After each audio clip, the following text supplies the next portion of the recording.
你今年还大年纪了83 ？83岁了，身体可以，有空多来玩耍。我是说噻，我说如果说我在家的时候，欢迎你们隔壁左右拿娃。我都要种点包谷嘞，还有摘菜嘞，我都要搞。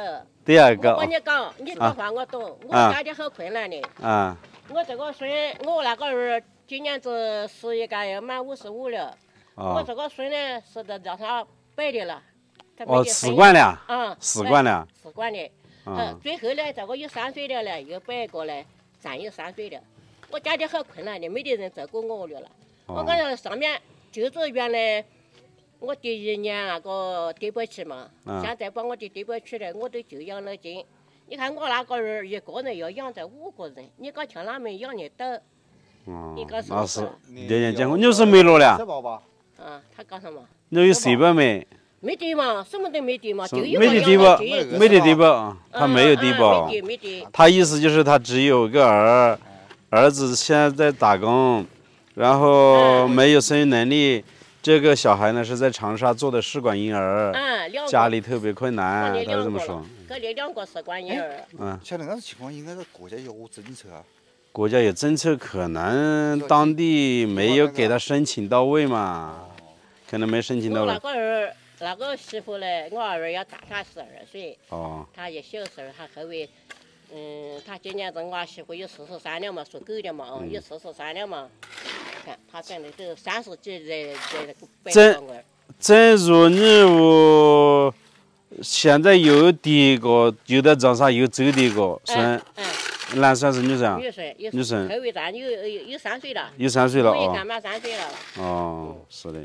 他可以走2個嘞，他為什麼只走1個嘞？他本身擺2個，他就第一個。就第一個。就第一個嘞，然後我媳婦就要求他2個搞，他講我們再換過去，他說困難了嘛，他說就困難點。換一個要好一點，7、8萬哦。你爸說的。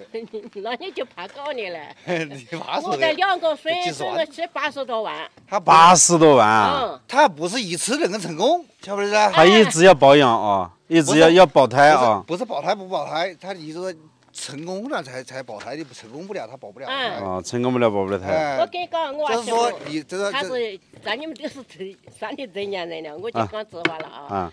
他沒得語境嘛，你沒得語境，哪沒生得起兒了？那是的啊。原來有醫生。是的，是的，那確實艱苦。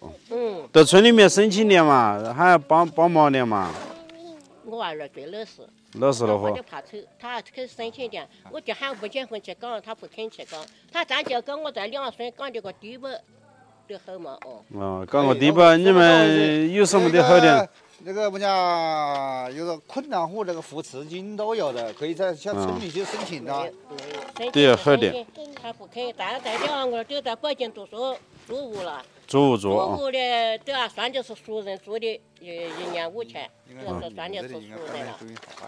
你看我們城市裡面搞那個東西好辦。他是村裡面的人，他有的你關係好，他就給你辦；村裡面關係不好，他就不給你辦。我們3個村、4個村和9個村了，你看你不哪個去搞去？他混賬要。這邊的窗戶做好了之後，有些凹凸不平的地方，現在師傅要給他用水泥砂漿填滿。看這邊的縫隙很大的，要處理一下。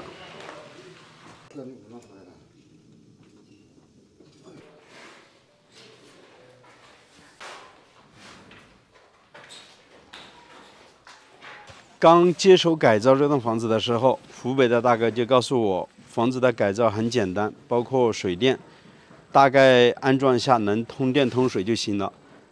等到房子快改造完成，然後接這個水電的時候，他不想了，他想改變很多事情，按照以前的計劃，現在在變化了。水電的安裝是挺複雜的，之前我就給他說過。因為他簽合同的時候，他說2個工就可以完成，最多3個工。但是呢，我說肯定做不完的，要花很多時間在這裡面。如果水電不做好的話，後期這棟房子的使用是不太好用的。那今天是第1天，我們看一下這個水電究竟要幾天才能夠做得完。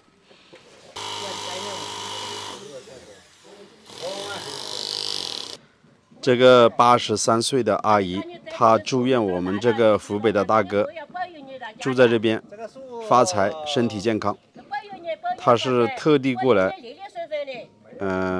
和這個大哥說一說，然後來這邊看我們改造房子。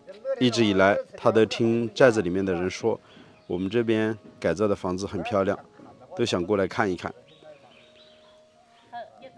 他也和我說了很多，其實聽得出老人83歲的高齡了，但是生活過得並不如意。他有2個兒子，有個兒子搬到鎮上去了，還有個兒子現在長沙那邊打工。住在鎮上的兒子現在條件還比較好，賣水泥。媳婦特別的厲害，從來不理他，就算在集市上碰到他也不和他打招呼，1年也不會給他1分錢。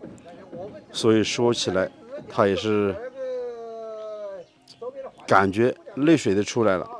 然後他跟的这個兒呢，意思也就是現在他生活和這個兒呢家裡條件就特別的艱苦，娶了個老婆，沒有生育能力，然後2個孫子，也就是身後的那個小女兒呢，是試管做出來的，還有個小孫女呢，也是試管做出來的。2個孫女花了70-80萬，把所有的積蓄都給掏空了。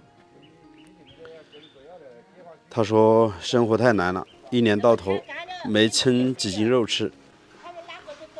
他想不通為什麼湖北的大哥這麼遠要過來改造房子，在這邊居住，是不是也和他一樣，在當地的生活不如意，想遠離自己的家鄉，來到這邊生活養老。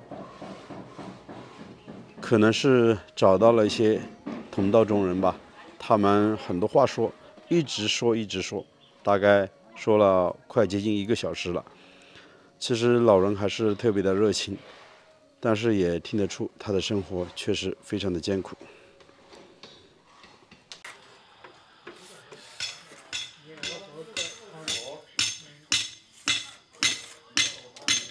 大家還記得吧？